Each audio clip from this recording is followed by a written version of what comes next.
Gino, what's going on, dude? Happy New Year. Thank you, my friend. Jay in Denver. Sucks to be you, bro. But listen, I'm not here to rack on anybody. I'm here to own it. Whenever the Cowboys, the Spurs, and the Longhorns are on top of the world, I'm in here honking as loud as anybody. And I believe in accountability, so I'm here to own it. The Cowboys are horrible. I don't care what their record is. I don't care that they might have been able to win the division if things had broken differently. They are horrible. But this is actually good news for me and for real Cowboys fans, because if you really love the Cowboys, then nothing short of a total humiliating collapse that inexorably leads to the firing of the Pillsbury Dough coach is the result that you want.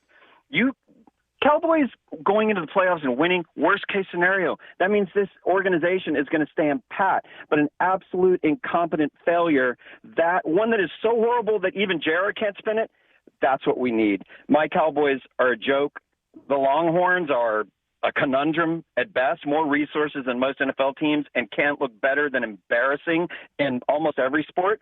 And the Spurs and Coach Pop, yes, Greg, respect the game. Popovich is officially tanking for Wembanyama, and I'm down for it. Every loss feels like a win at this point. So I got no room to stand on, and I'm owning it. Zero platform for me to stand on. But Romy, while I appreciate the Hamlin story, and I truly do, this has nothing to do with that. Possibly the Mount Rushmore of great stories is where that belongs. Not the best sports-related story ever. No, best story ever. That's where the Hamlin story is. But let's not get carried away. Earlier in the show, you said, or really you kind of asked, have you ever been to Buffalo? Well, Romy, I have been to Buffalo. And you know what I did when I got there? I locked the doors, and I followed the snowplows out of town and then washed the fresh coating of road salt off my truck when I got to Canada.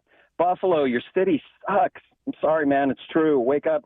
I'm happy for you, but settle down. You're basically a poor man's Detroit without the music and automotive history. Later, Romy. I was going to say, Gino, the only reason you're talking like that, dude, is because of Detroit. Because of what Detroit did last night, and you know you can't say Jack. You know you can't pile on Detroit. So what? What? You turn on Buffalo? Come on, man. Gino, you're better than that. You can't come in and say, hey, Damar Hamlin is not just one of the greatest stories ever, but the Mount Rushmore of life. I mean, yes. However, Romy, you didn't say, have you ever been to Buffalo? And if you had, you wouldn't be hating on Buffalo. But I have been to Buffalo, and the first thing I did when I got there was lock the doors. My man, do you really want to pick a fight with these three entities?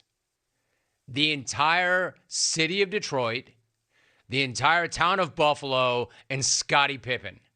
Do you want to do that, Gino? Gino, you're going to have to fight all of Detroit, all of Buffalo, and Scottie Pippen at once. Gino.